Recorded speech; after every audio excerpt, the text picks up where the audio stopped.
Hey guys, we're out here thinning this block today in central Victoria. We've got a bit of a hill here, so what we do when we're working on a hill that rolls over all over the place, we fishbone it. So what's it mean when we fishbone it?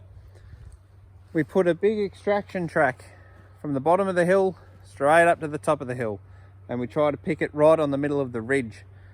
Then all the rows that will come off that extraction track go down the hill on that side and on this side.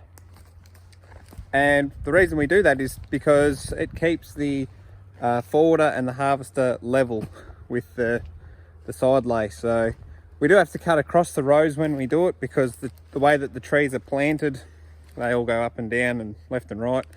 It's not just as simple as putting one row this way and the other row that way when they plant it. So they all just keep the trees in the one direction, and when you get into a situation like this, you have to fishbone off to the sides. The machines can handle pretty good inclination, not so good on the side lay, so that's why we do it. We want to keep everything nice and level. Keeps your crane power up. The cranes don't really enjoy being on the side because it's just pushing all the weight to one side, and it's either traveling with it or fighting against it.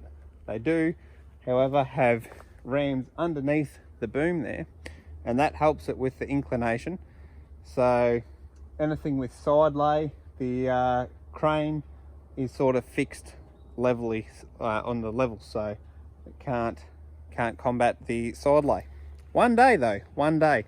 That's one downside with the John Deere. You get into something like a Ponce Scorpion or a Komatsu wheelbase machine, like the crane is on the cab, so you do have that leveling of all axes on those harvesters. But I do love the John Deere. So yeah, I'll show you guys what it looks like on the map, and why we actually call it the fishbone, because it looks exactly like a fishbone. So here's the map, and this is why we call it the fishbone, because we've got the extraction track running up, and we call that the spine, and then the bones of the fish come down the hill, and it sort of looks like a fishbone.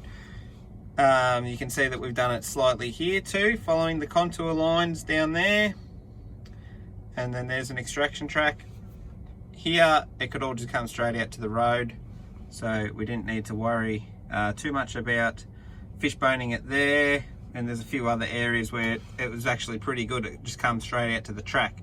But in this situation, we couldn't bring it straight out to the track. And there's the forwarder. Anyway, finished that fishboning job now. So this block here is all planted up and down the hill, so that's a much more enjoyable experience. Here's the contour lines on the map, and I'm just working up the hill, so it's all going to sort of, around here we might need to veer it off a little bit, but we won't need to do any fishboning as such, which is going to be super. We've got the load out track on the top here, and can't get trucks in on the bottom track here, so all the wood's got to be brought up the hill. But I'm just taking off this strip now because these are all really hairy edge trees. This block here was clear fell in 2014 and replanted in 2015, so nearly 6 years old. They're growing up pretty quickly. This stuff here is planted in 2009.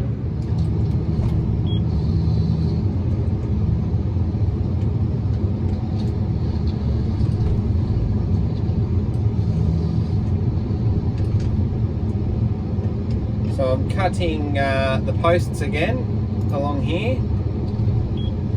posts and pulp.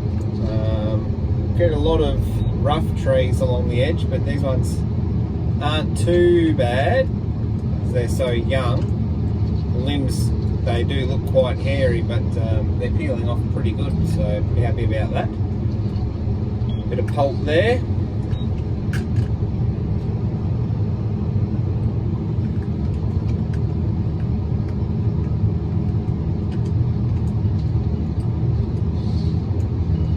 Plenty of forks though along this edge when I was driving down and sort of having a bit of a glance at what I was up against. I did notice quite a few forky trees, but these ones here definitely cop the brunt of the weather.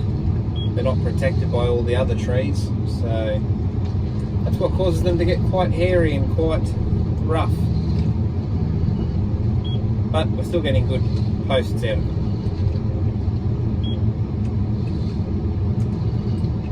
There's a couple of posts and a little bit of pulp.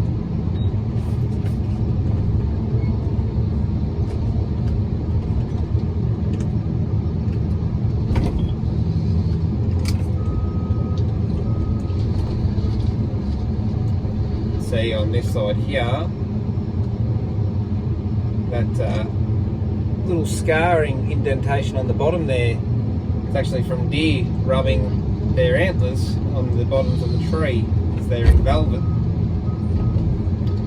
So a bit of tree damage from the deer.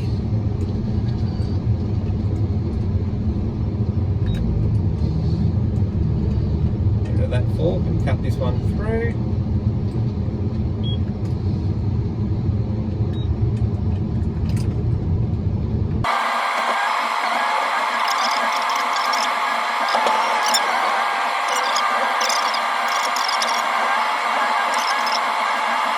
Another good feature in these machines is the hill mode. So at current, the hill mode's turned off. Now if I just push this stick forwards here, you see how it just hits into the hill. But if I just bring it back and you have a look down here, I've got that's the IBC display area. Just press two buttons here, brings up that green little light. That means hill mode's activated. Now if I just push forwards on the same stick, not pressing anything else, the half the head lifts up with the trajectory of the hill.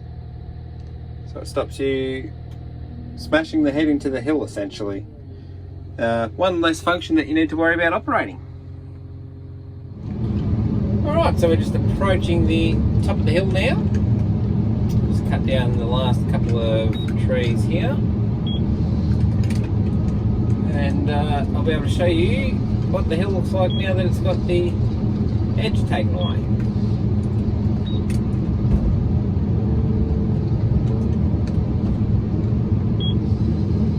This last one,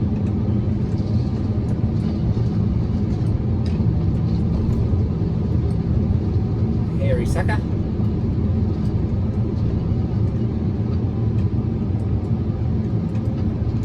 Come on, fade through.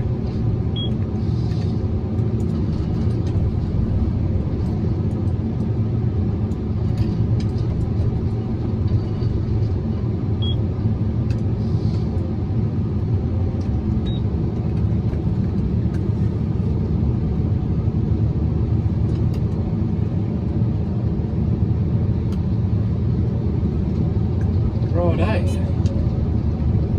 Drive to the top here, spin around, and we'll drive down.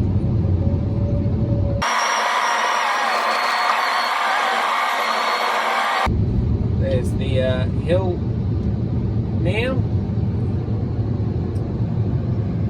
with a much cleaner edge than what was there before. And we can go back in and start thinning.